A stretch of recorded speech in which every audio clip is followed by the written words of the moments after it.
Yeah. I'm becoming intangible. Come on, Josh. I'm losing now. Fine.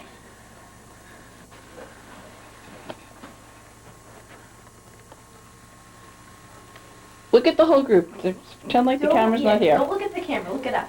We're your Okay. judges, so you need to look at us. In December of 1994, I, my mother, and my then 3 siblings were going to Callaway Gardens. Callaway Gardens is a resort in Georgia which has an outdoor drive-through Christmas light display during the Christmas season. It includes pictures traditionally associated with Christmas as well as illustrations of popular Christmas songs. Some of these are obviously meant humorously, as I sincerely doubt that the 4th line in the 12 Days of Christmas was referring to bluebirds with telephones. My mother was cleaning out the car so we could go when Timmy pushed all the buttons on our push-button stove. This, as you probably know, is a stove that is turned on by pushing buttons. He had been caught several times before doing this. So my mom should have known that she shouldn't have left him unattended with a stove that he could easily turn on. About 5 minutes later, my mom was still cleaning out the car, and me, Laura, Timmy, and Ben were playing in the sunroom of our house. The sunroom had a sliding glass door, and the kitchen was basically just beyond the door. Suddenly, we heard a very loud pop. I went to investigate and found that the stove was on fire. There were flames leaping 3 feet off the stove. The sound had come from a glass bowl that exploded from the heat. There were pieces of glass all over the floor, and I started to pick them up. I thought that I had cut myself on the first one, but then I realized that I had actually burned myself.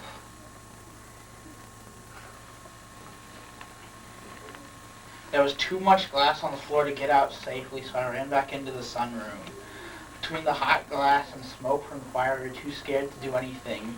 We did nothing but we were crying in a corner and trying to stay below the smoke.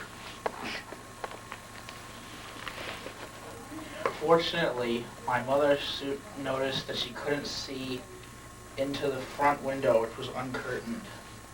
She came inside and saw the fire, and then she found us. She picked up Timmy, grabbed mine and Laura's hands, and said, "Come on, let's go." And we walked out of the house. Timmy, me, and Laura were crying the whole time, but Ben, surprisingly being the youngest, walked out with no trouble. After we got outside, Mom went back into the house to call 911. This is not a good idea. You should never go back to a burning building, even if it appears to be safe. The firemen came and put it out, but a lot of stuff was destroyed or damaged, including a sickeningly cute plastic honey container in the shape of a teddy bear, which turned into a melted mass of plastic. However, we did get to go to Callaway Gardens the next day. In conclusion, everyone should plan ahead in case of a fire anywhere in their house by having alternate escape routes and knowing 2 ways out of every room whenever possible. And don't let Timmy near any cooking equipment more complicated than the Play-Doh bakery. That's the end.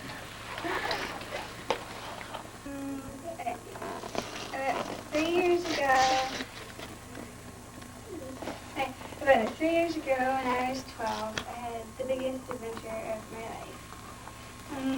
We were all sitting in the truck and going to Allison's soccer tournament. And we were really looking forward to it because after that we would be going camping and whitewater rafting. So we were all in the car, in the truck. We were on the truck and we had all our camping stuff packed up into it. And we had stuff to do while we were driving. It was a real long way. Okay. Then, quite a distance from home, my mom noticed smoke coming from under the hood of the car. So, she pulled over and some guy, nice stranger guy, came and said he'd get water for us to pour on the engine and cool it down. So he did that, and we cooled down the engine.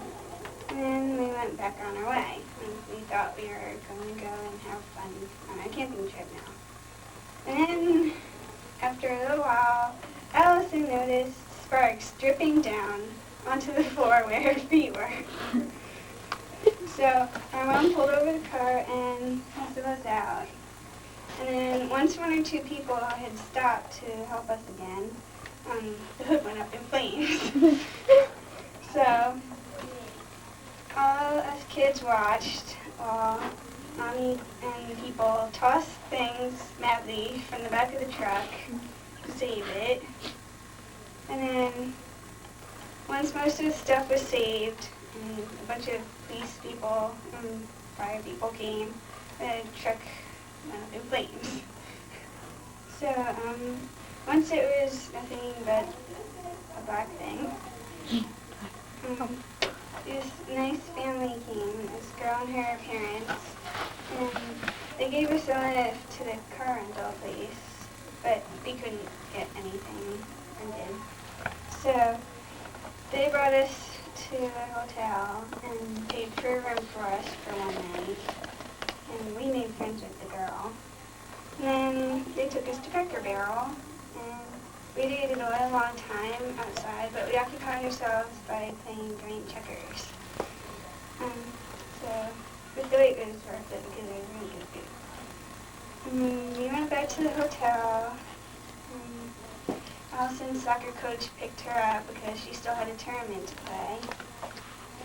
And our dad came, but it was like 1 in the morning, so he wasn't going to bring us home right then. So we all slept there, and then we left first thing in the morning. Through the whole thing, I was really calm, which I usually am, and I even thought it was a great adventure. I'm not sure why Mommy wants to block it out, because the whole story shows that God provided for us, because no one was hurt, most of the stuff was saved, and we were fed and sheltered. And we didn't get to go camping or rafting, but the story is much more interesting to tell. Well, actually, that's excellent use of what's available. Am I starting? Mm-hmm. Okay. This past summer has been one of the best in my life. I was able to follow my dream of becoming a missionary. I've known since I was 7 years old that I was supposed to be a missionary, and I've known since about that time that I'm supposed to be a missionary to China. Of course, I did go to China this year. I didn't go to China. It was about last year in November. I had been really wrestling with the Lord, praying repeatedly, give me something to do, because I had really been put on a shelf at that time, and I had been really wanting to be on my get on with my mission work soon. Before that, like I said, I've always known, I've read books about missionaries, I met missionaries, I received prophecies from people who didn't know me saying I was to do mission work, and that was pretty much what I wanted more than anything. There were lots of snags and traps along the way. The devil really tried to stop my heart from wanting. He put this solid fear of flying in airplanes, and it's actually still there. I still don't like airplanes, but actually it's not going to stop me now. But I've been really afraid of doing that, and during the time that I was preparing for my trip, I barely even thought about it.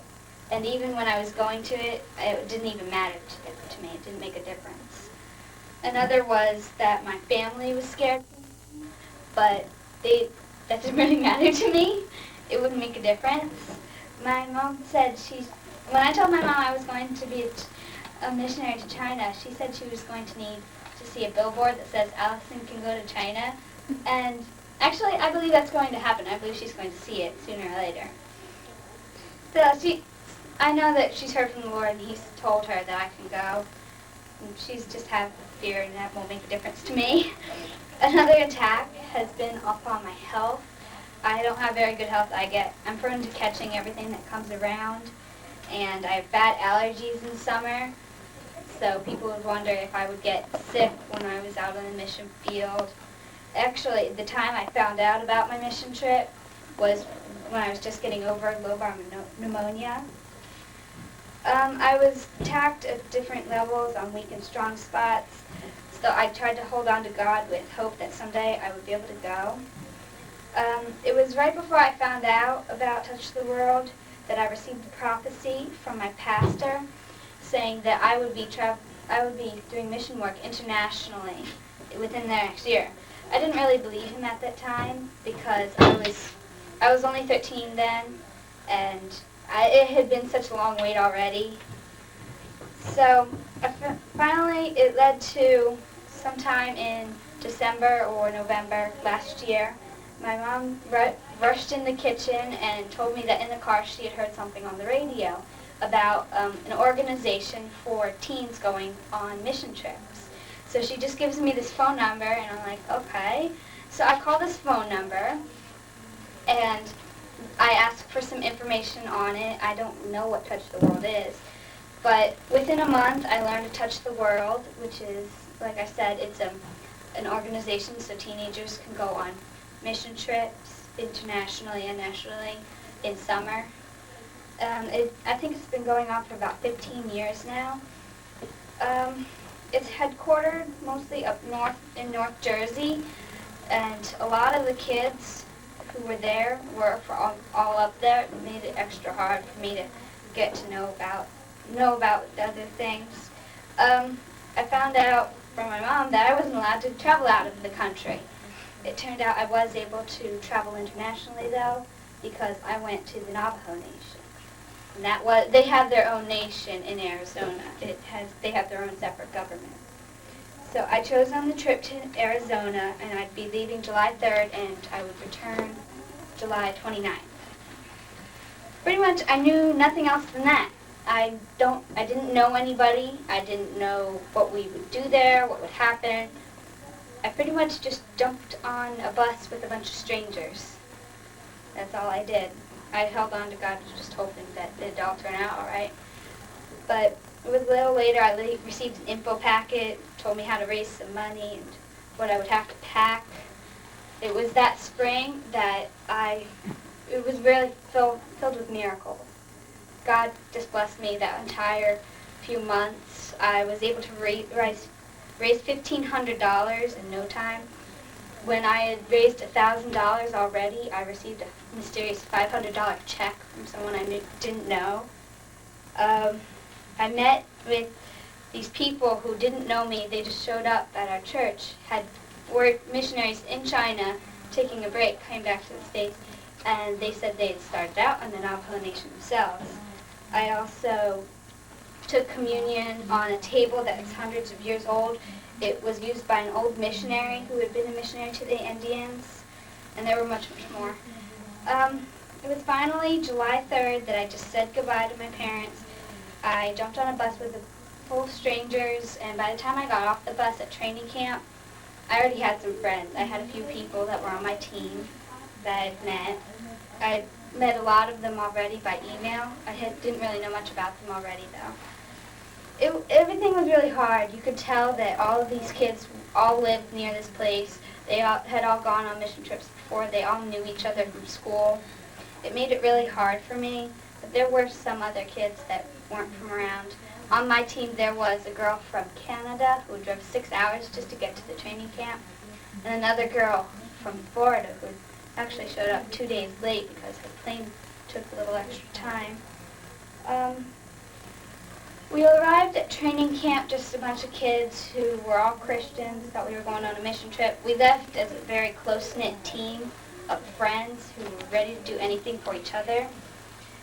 It was, during that time, we really just got close to each other. There were 6 teams in all going to different places, like Cuba, 2 Mexico teams, a Boston team, Greece.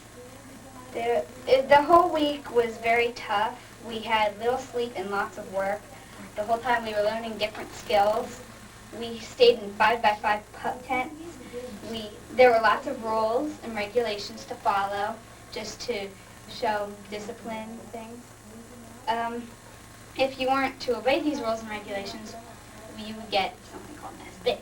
That was a special blessing. Actually, they weren't very special, because they'd take away your free time and you couldn't take a shower because you'd have to work. if you were bad. And it wasn't anything you'd actually do bad. Like, if the things in your pup tents had to not touch the sides so they wouldn't get wet with the dew. And if they were touching the sides, you'd get an SB. I have to say it was a lot like boot camp. Not terribly hard, but it was hard because you had to follow these rules and you just had to follow your leaders to the death, to your grave. You had to follow all these people, but it was very hard. We wrote Rise and Fall of the Team. It was fun, though. It was fun to be that close to a bunch of people like that. We trained in teamwork, puppetry, drama, skits, construction work, teen evangelism, and kid evangelism. We would wake up at 5:45. We'd go to bed at 10:30. There were twice-a-day rallies, which were worship and teaching. There were 3 times devotions, and 3 sacraments, of course. They'd feed us. During the rallies, I really heard a lot from God. It was very, very great. The worship was amazing. I found a great spot on the side I could dance. I don't know if you guys know. I dance with the kabukis, which are little short ribbon things. I dance in church. My team itself had 20 people. We had 4 boys, 4 leaders, and 12 girls. A lot of girls. A lot of the kids at camp gave testimonies, like how they got involved in the trip, or how they became Christians, or something like that. So I just decided to give my testimony too. It was really weird because I told them how I wanted to be a missionary to China, and everybody then on who didn't know my name called me missionary girl. It was kind of weird. During that time, on the last day, I gave away one of my kabukis. I brought 2. I gave one of them away to this little girl from the little kid team. All the leaders had kids who were there. They brought their kids, and they had a team. One little blonde girl just walks up to me and starts talking about my dancing. In the end, I gave her a kabuki, and I found out that that's really something I want to do. Maybe in China, I don't know, is to make kabukis and give them away. It gave me a lot of joy and encouragement in God. So right away, I called my mother, or no, I didn't call her. I wasn't allowed to call her. I wrote to her and asked her to send me more of them. It took her a couple weeks because the mail took 5 days to get both ways. Late on Friday night, we left for the airport. All I can say is that I lived through it because I still don't like airplanes. They're not fun. I've never ever been so terrified. And I'll do it only for mission work, pretty much. I won't go for any stupid reason. Once we were there, we started right away, even though it was 10:30 at night when we arrived. We had to get something ready for Kids Club. Saturdays are Kids Clubs, and that's when the pastor's son, he goes out and picks up all the Navajo kids and brings them to the church, and we do a 2-hour-long session where they would learn about God. We do dramas, skits, puppets, the whole thing. And those were really fun because the little Navajo kids were so trusting and loving. Like we would have to sit on the pews with them just to make sure they weren't bad. And all of a sudden, all these little Navajo girls would be sitting on your lap. Most of the kids couldn't get up. I remember one of my teammates, Kyle Anthony, he always seems to be getting himself in trouble because he dropped his flashlight in the toilet at training camp. But one time he ended up on the ground with all these little Navajo girls jumping up and down on him because they all loved him so much. We did something a lot like that for the teenagers. It was Thursday nights, except we did more games with them. Other things we did was construction work. We would work on their playground. They had a huge playground. And we would do the go-kart wall. Had to be redone. It was very hot there. It was hard work because it was 112 degrees, I think. Other things we did went shopping for gifts for people.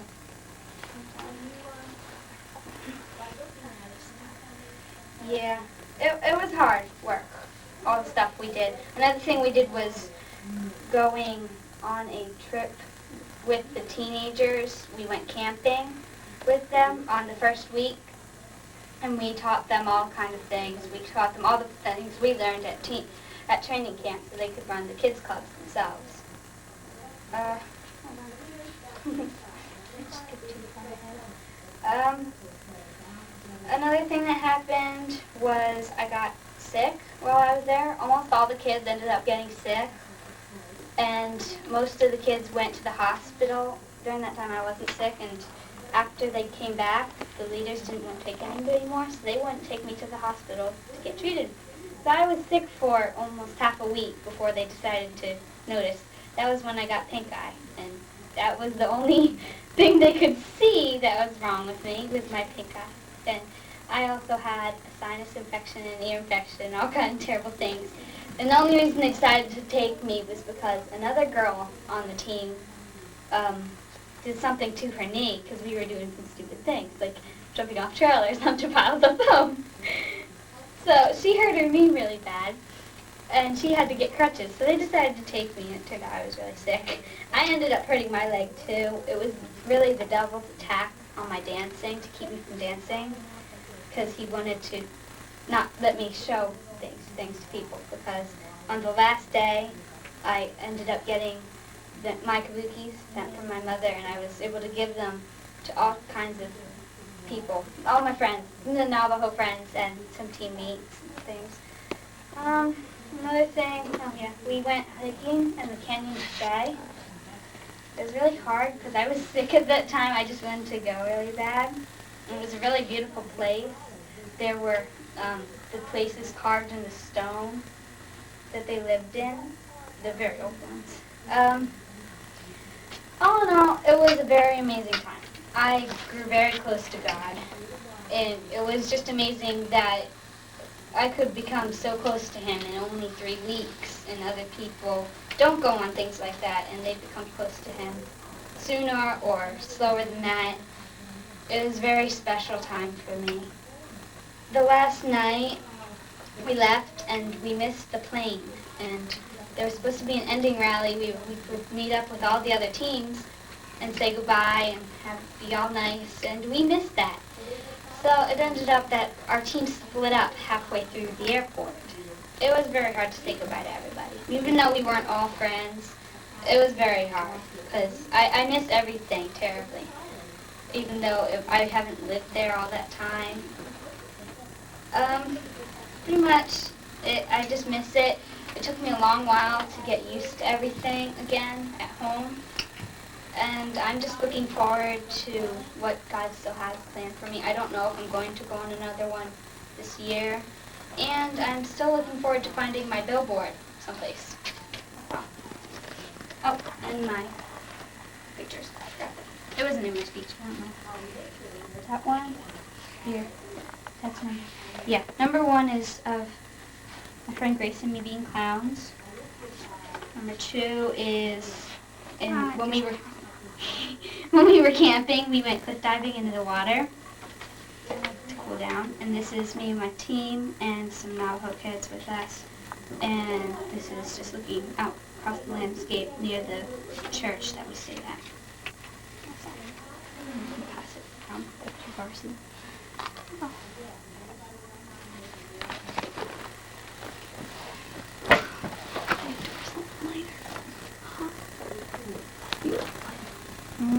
No, I have to do that this year, though. Yes, you It's so much fun though.